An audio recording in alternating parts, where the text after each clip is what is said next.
Asanteni sana, tafadhali tuketi.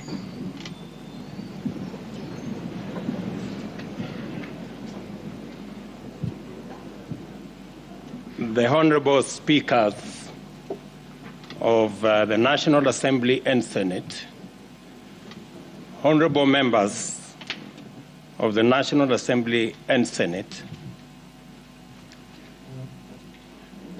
by the grace of God, it is my pleasure to address this inaugural session of the 13th Parliament following the August 9th general elections. It is important to note that we have made very positive progress. This Parliament has recorded the highest number of re-elected members of Parliament ever. In the National Assembly, a record 193 members have been re-elected, 50 more than were re-elected in 2017. While in the Senate, 17 senators have been re-elected. This confirms the increased confidence of the people of Kenya in their leaders and institutions, affirming the maturity of our democracy. Another milestone is the election of women legislators elected into single-member constituencies.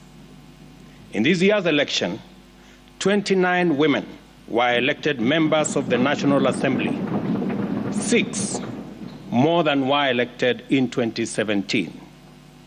This is a manifestation of the growing confidence in the contribution of women leadership in decision-making, in our governance, and in our political institutions.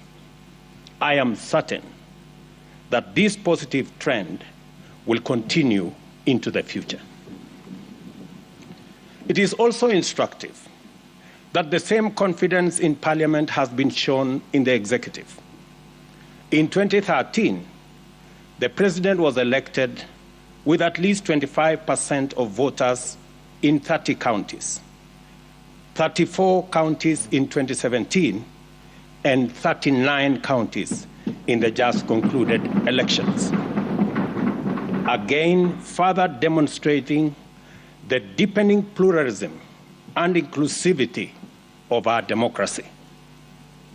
I therefore take this special opportunity to congratulate all of you on your election in the last general election and the subsequent nominations of our nominated members of Parliament. The confidence demonstrated by Kenyans in us and our institutions should inspire us to raise the bar in our service to the nation and accountability to the electorate.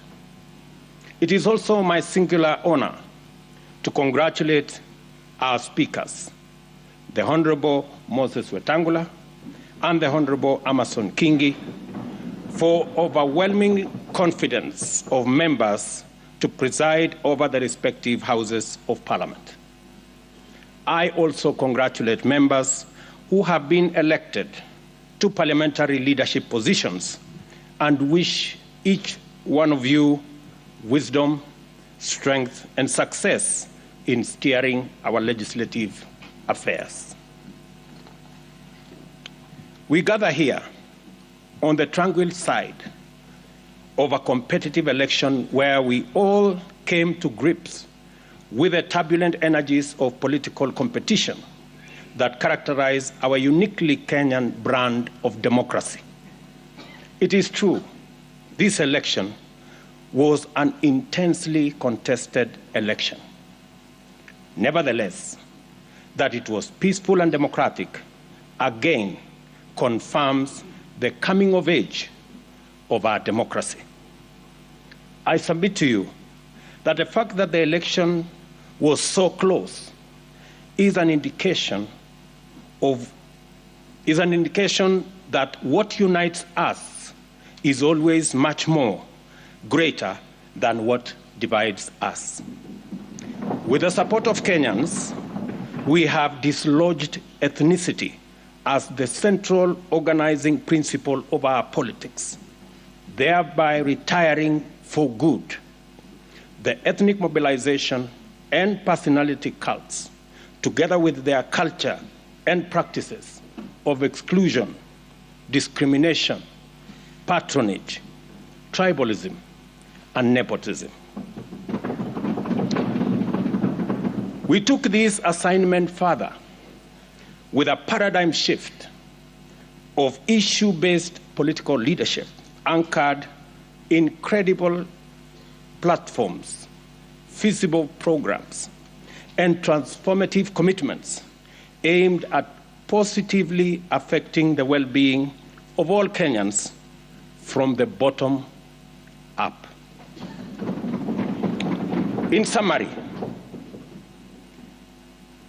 and this only happens, by the way, in Kenya, the sitting deputy president became the candidate of the opposition, and the leader of the opposition became the candidate of government. And as things would be, the opposition candidate won the election and became president. And the president became the leader of the opposition party. That's the beauty of our democracy. And it only happens in Kenya. In the process, we also affirmed the sovereignty of the people of Kenya as the ultimate decision makers as envisaged in the Constitution. I promise to lead an administration dedicated to the just and fair government of all Kenyans in order to deliver a Kenya for everybody. I commit to be the loyal, hard-working, devoted president of every Kenyan, and my administration will serve all without regard to any distinction, real or imagined. Certainly, service delivery under my administration shall be impartial, regardless of political affiliation or voter preference. Kenya is our home, and we remain united as one strong family. For these reasons, I want to persuade you that the legislative agenda I stand here to prosecute deserves the bipartisan support of this House. My administration is pursuing a transformational program that offers a uniquely all-Kenyan moment, which calls for unity of purpose in the legislature. We are committed to serving all Kenyans in all wards of each constituency and all counties in every region throughout the Republic of Kenya. After all, we all serve the same boss, the people, and their sovereign interests are our operating principle and purpose.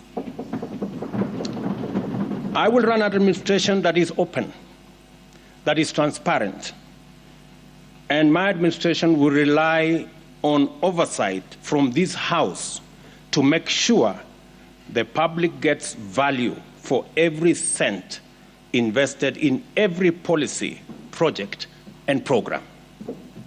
Consequently, I ask Parliament to consider a mechanism in the standing orders to facilitate cabinet secretaries to articulate government agenda, explain policy, and answer questions on the floor of the House to enhance executive accountability to the people of Kenya through their elected representatives. On this matter of oversight and holding government accountable, my administration commits to restore the place of Parliament in our democracy by respecting the autonomy and oversight authority of Parliament on the executive. Equally, I am a firm believer in democracy and the rule of law. That is why my first executive action when I took office was to undo a legacy of acts and omissions that had incrementally undermined the independence of the judiciary. For avoidance of doubt, the judiciary is an arm of government just like Parliament, and my administration will be intentional in respecting the constitutionally mandated systems of checks and balances. It is in this spirit that I will be seeking additional resources to support the bottom-up scaling of justice and empower the judiciary to acquire capacity and develop the infrastructure needed to more efficiently adjudicate and expeditiously conclude corruption cases, commercial disputes, and all other matters that today are a huge backlog on the judiciary. Honorable members, to implement the pledges and commitments set out in our plan, my administration is committed to investing in the requisite enablers and infrastructure to provide a sound foundation for its execution. These are interventions intended to create a conducive environment for effective, efficient, and sustainable realization of our national transformation. We are on a mission to dramatically scale up productivity in agriculture and make sure that every Kenyan farmer, fisherman, and pastoralist contributes to sustainable economic growth by contributing to adequate and affordable food, generating greater incomes, and producing the raw materials required by the agro-industrial and manufacturing value chains. This will boost Kenya's export performance and create millions of jobs.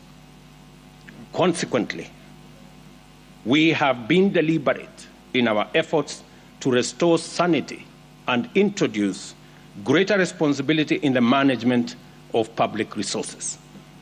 One significant intervention is the resolve to abandon consumption subsidies in favor of supporting and investing in production. This is why we have made available fertilizer to our farmers at cheaper rates of 3,500 per 50 kilogram bag, down from 6,500. We are exploring further mechanisms to bring these prices down. We have an obligation to redeem our pledge to our small traders, the hawkers, the mamambogas, the bodabodas, that every person who sells any good or service gets to work and earns a decent livelihood enough to place them on the path to wealth through saving and investment. The hustler economy has to flourish and form the foundation of broader economic transformation while catalyzing the widening of the national revenue base.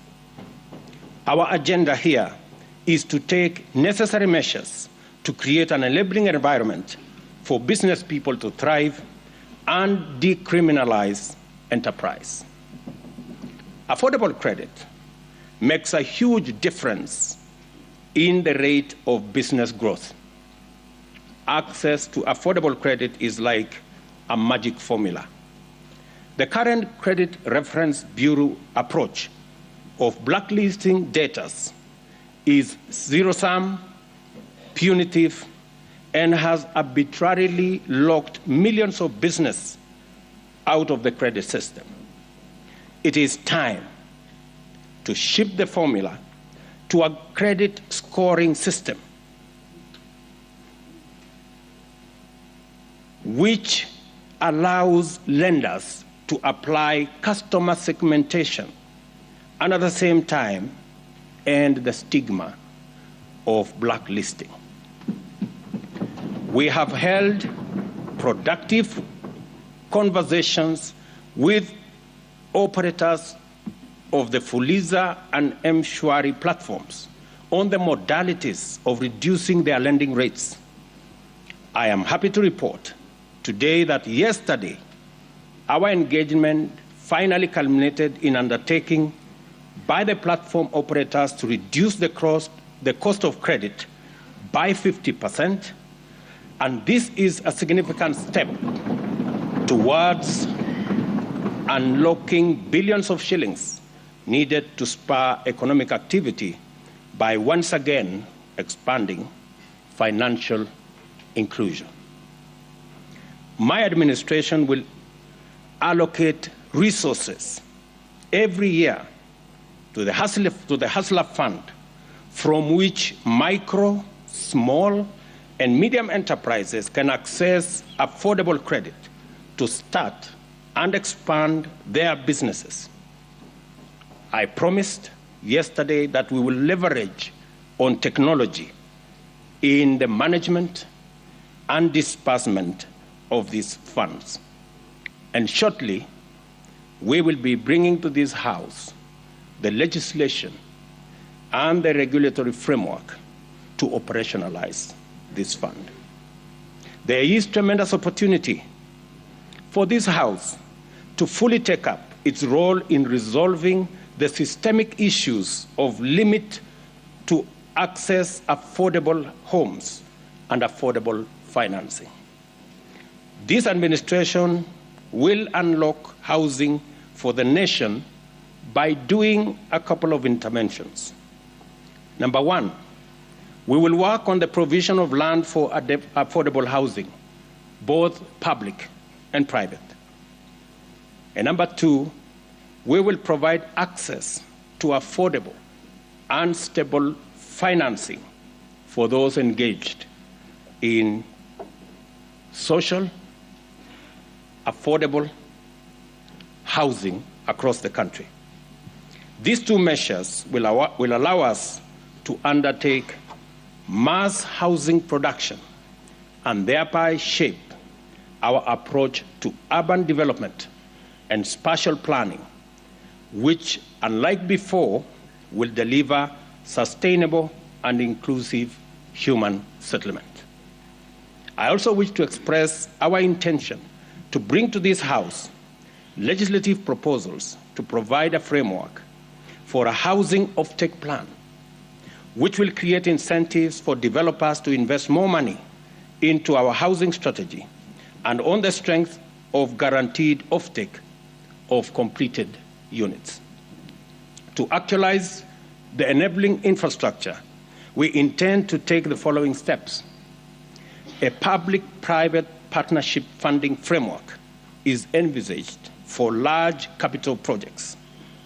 In order to achieve our target of raising access to water from the current 60% to 80%, Kenya shillings 500 billion is required. Government can provide this gradually, but the private sector can mobilize it all at once. We will thus adopt a public-private partnership framework by entering into water purchase agreements with investors.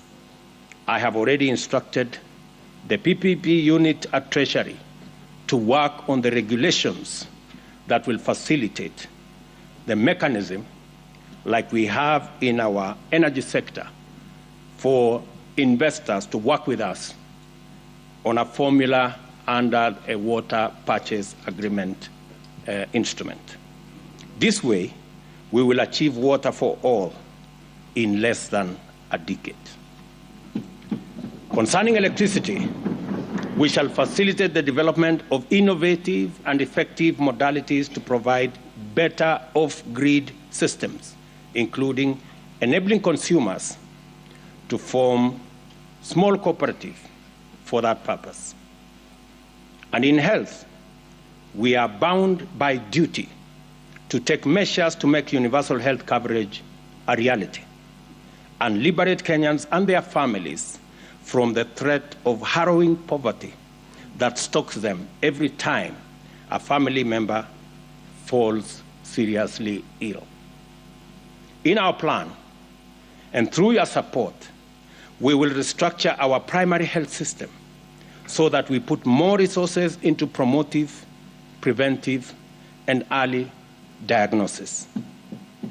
A key driver of this realization is the National Health Insurance Fund, whose restructuring is not only necessary for efficiency, but also enables it become a fit-for-purpose social insurance scheme that caters for all, including those suffering from chronic diseases. Digital technology has become a critical player in economic growth.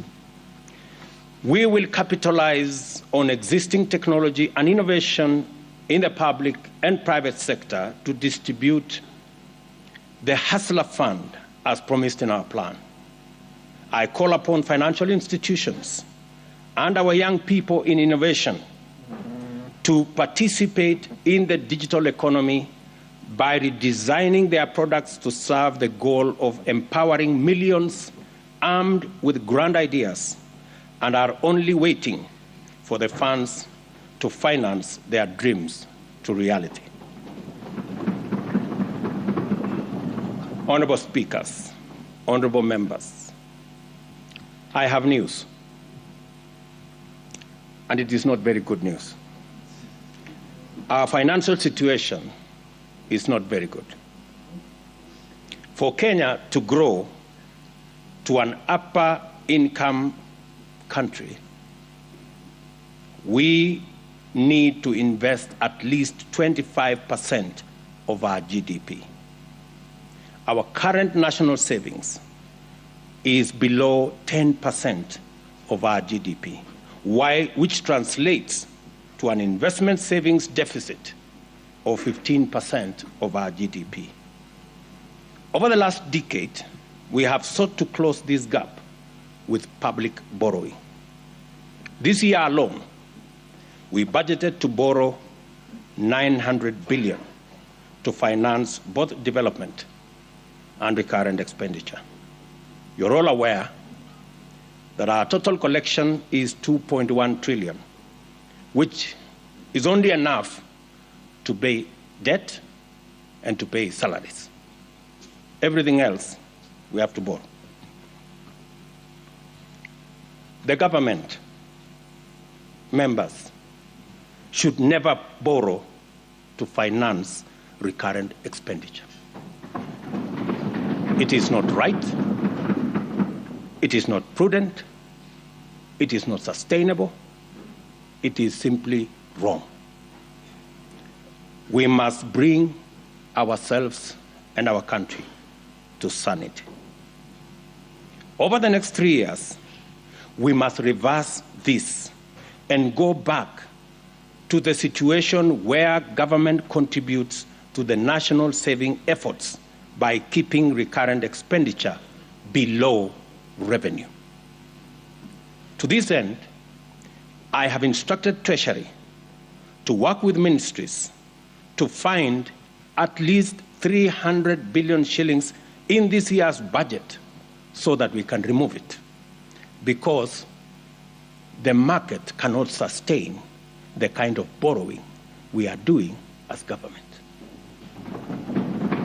Next year, we will bring it further down so that by the third year, we have a recurrent budget surplus. This we must do, members, because it is the right thing for us to do. On the revenue side, I am committed and determined to ensure that our tax system is responsive to the needs of the economy. It must be equitable, efficient, and customer-friendly. The economic principle of equitable taxation require that the tax burden reflects ability to pay. This is best achieved by a hierarchy that taxes wealth, then consumption, then incomes, and lastly trade, in that order of preference, so that those who are wealthy and have the capacity to pay should pay more, and those at the bottom of the pyramid should pay what is proportional. This is best achieved by our tax regime that is different from our current tax system, which falls way far short of this. We are overtaxing trade and undertaxing wealth. We will be proposing tax measures that begin to move us in the right direction. We will also work with the Kenya Revenue Authority on a culture change to make it a people-friendly, customer-centric organization. I am of the view that we should rename it the Kenya Revenue Service in line with the proposed transformation. The very large government borrowing requirements has also undermined the business sector contribution to national savings and investment efforts. These measures outlined above will also address the problem of government crowding out the private sector from the credit market. It will encourage banks to go back to lending to businesses and also bring down interest rates so that the private sector can also contribute to reducing the savings investment deficit.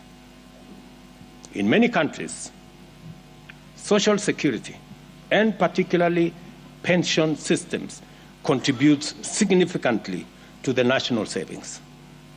Our current social security infrastructure, both public, that is the NSSF, and private, only cater for people in formal employment, thereby excluding the vast majority of working Kenyans. There is no retired Kenyan today who is living on their NSSF retirement benefits. The meager current contribution of Kenya shillings 200 a month adds up to 72,000 over 30 years. There is no rate of return on earth that can grow this into an adequate pension. I mean, we just have to be honest with ourselves. You cannot pretend that you are saving by saving 200 shillings. And it happens across board. Not surprising, many Kenyans scramble to provide for themselves by investing in the 50 by 100 plots of land, thereby exacerbating the problem of land fragmentation, price inflation, as well as land fraud. We intend to overhaul our social security infrastructure to make it inclusive, to encourage those excluded to save. I will be proposing a national savings drive to encourage those in the informal sector to set up their retirement savings plan. For every 2 shillings saved in the scheme, up to a maximum of 6,000 a year, the government will contribute a shilling for every 2 shillings saved by the private sector. Meaning that every Kenyan who will save 6,000 a year, the government of Kenya will give them 3,000 shillings. As part of the response to the ongoing drought, we have embarked on distribution of relief supplies to 3.5 million Kenyans who are affected by drought in 23 arid and semi-arid counties. The ultimate solution to the drought cycle in our country is mitigation of climate change and its adverse effects.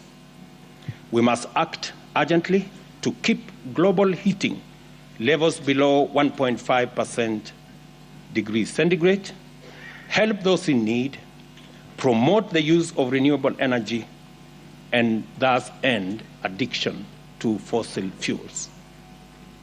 Honorable members, I know the contribution to the National Government Constituency Development Fund has made in making life better for our citizens. Having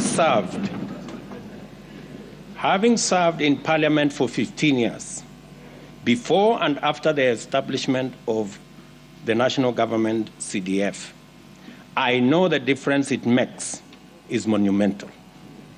I believe there is a way CDF can be aligned to the tenets of the Constitution. In this regard, I also extend to heart that both houses should also be adequately resourced for oversight duties. With regard to the Senate and its constitutional mandate, I believe the two houses should work together to set up the Senate Oversight Fund. This will be used to provide oversight of the millions of resources that are sent to counties. Honorable members, the people of Kenya rightly expect much of us. We have our work cut out. This is our chance to achieve real change by working together to make Kenya a land of equal opportunity for all, where every Kenyan is proud to call home. Let us all play our part in the service of our employers, the people of Kenya. I will be making other statements going into the future. I will make my statement today short. May the good Lord bless you, and God bless the great people of Kenya. Thank you.